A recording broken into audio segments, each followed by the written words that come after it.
I need more light in the front of the truck this way. When we're going down dark trails, we're going down dark whatever, I need more light this way. And my headlights aren't nearly bright enough, and I don't want to mount any additional lights on the truck. So I'm going to mount a light on this. How am I going to do that? What light am I going to do? Stand by. I want to mount this light on this camper.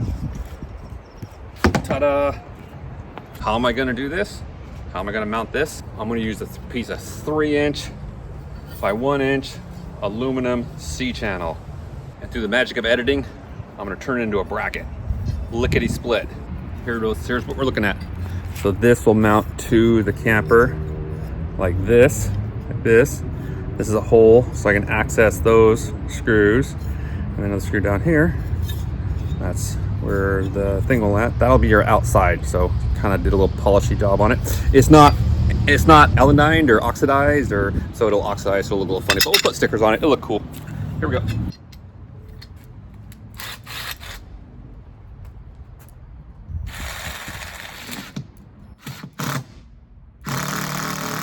Oh, that seems nice and tight. Nice and tight. Oops.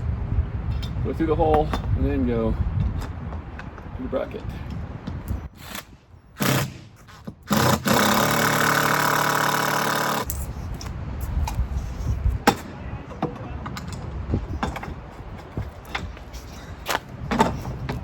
Oh, good looking.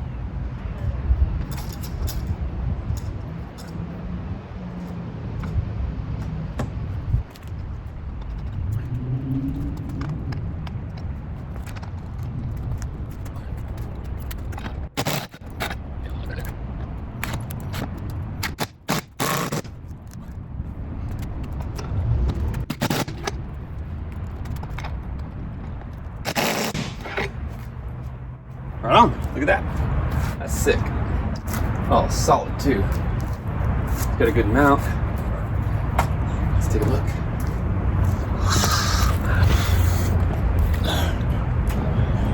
So, got a good solid mount. Nice, oh, that needs an edge right there. I have 2 screws to go into this. I marked, you can see the green marks where I marked the stud. It just worked out perfectly. So same one on this side, green mark, green mark, green mark, green mark where the stud was. This one, I'll do a little relief here for the cable, because the cable will go up something like this, probably in here. That's open, and then into the bed. I don't know, I might, I don't know. I don't know what, we'll figure out what to do there. Have to look inside, see what it looks like. But yeah, all in all, I think everything looks pretty sick.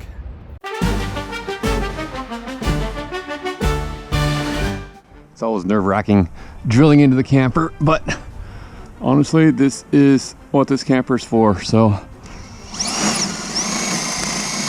like, you just hope you don't. Oh, there we go. Nice clean spot. You hope you marked enough times to really get the idea of where it's gonna go. Push it in and hope for the best. Nice, this right there, good. It's okay, as long as I'm in the box. Who's in the box?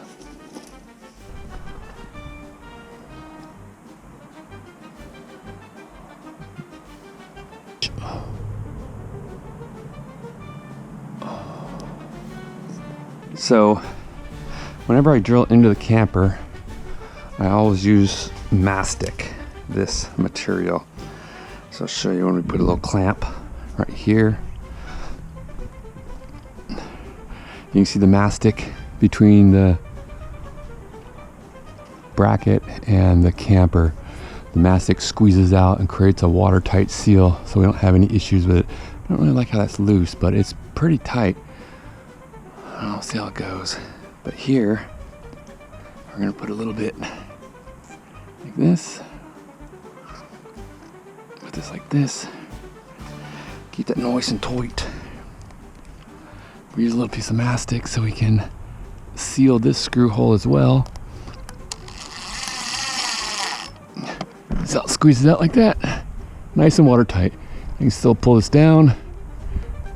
You silicone that, and then push it back in the hole. This guy has come out pretty well. We put another clamp here and silicone this when I get the other one done.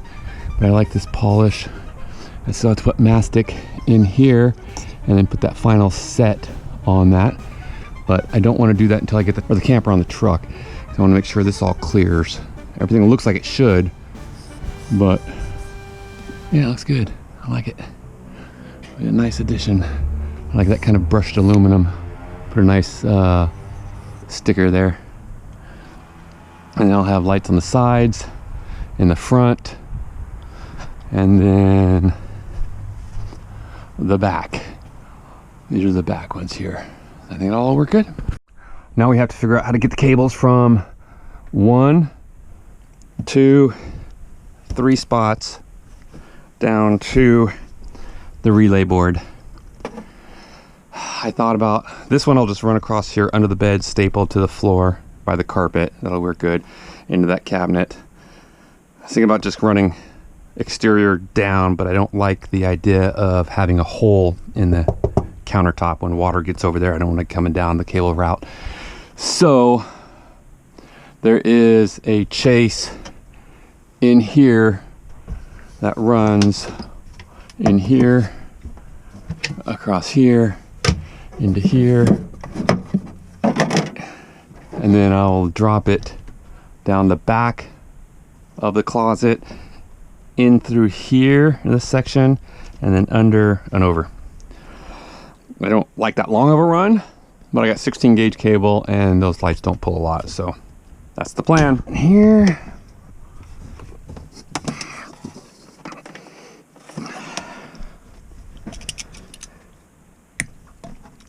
as soon as I put the camera on, I start coughing.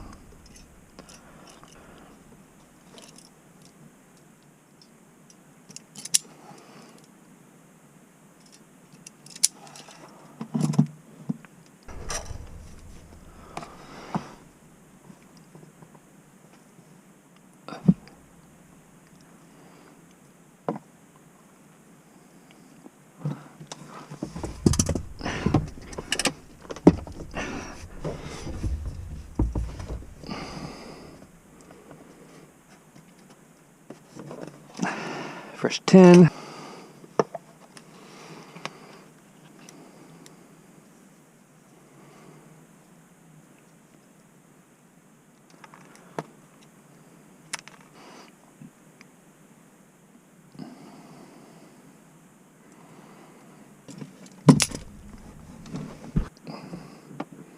Yeah, that's good. It's not my prettiest, but man, that's a tight quarters in there. There we go. Now, the supposedly the easiest one, we'll get over here.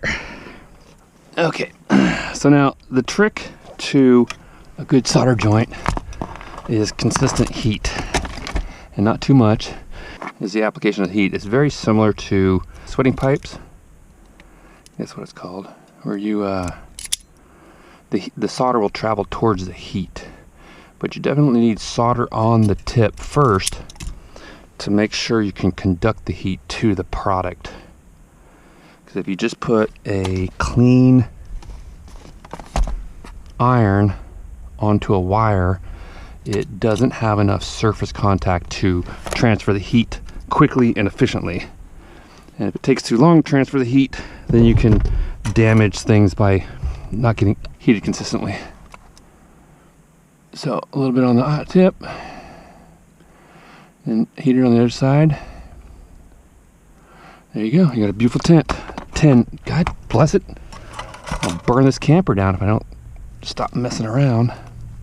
Pretty tough. I'm running 16 gauge. It's actually 25 feet from here to there. It's best if your wires have been exposed, cut back a ways and start with new wire. Keep them tight, because the oxidation will also affect the solder joint.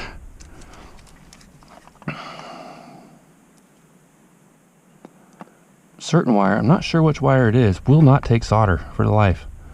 I don't know if it's an aluminum wire or what it is, but it's definitely the cheaper of the wires that does not like to take solder.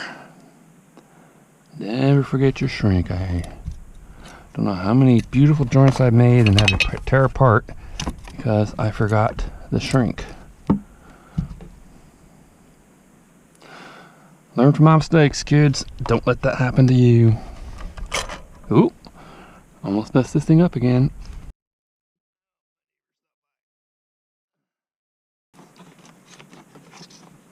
There we go. One piece of shrink, two pieces of shrink. This is pretty close, so I would be a little worried I'm going to overheat that wire and start to shrink the shrink. But let's see if I can figure this out. Dun, dun, dun, dun. Hopefully that doesn't just flood out the camera.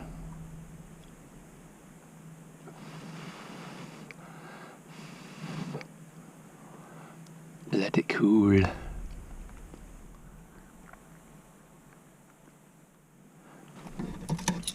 Slip this little fella over here. There we go, like that.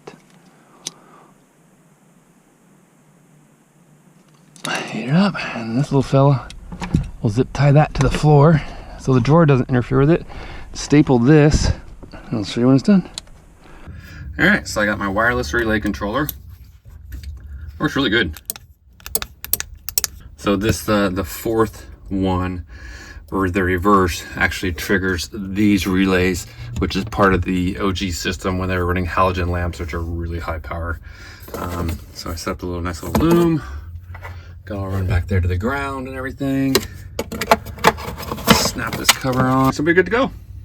Alrighty, final test. It's early in the morning, and we're gonna see, say somebody walks up to Karen's side of the camper, and we're curious who's on that side. We can hit this light and light that whole side up. If we're backing up, or we're wanting to see who's at the door, is it a policeman? Somebody with a rape whistle? Who knows? We can hit that light up the back of it. We'll have this little remote control too, so the B is for this side, lights at that, or we have the front. So actually this is more for when we're driving, where we can light up the light bar, we can light up everything around. So all in all, we'll light if somebody we're like, oh, we're podunk weird, we can light everything up. It's all with the remote control. Works so nice.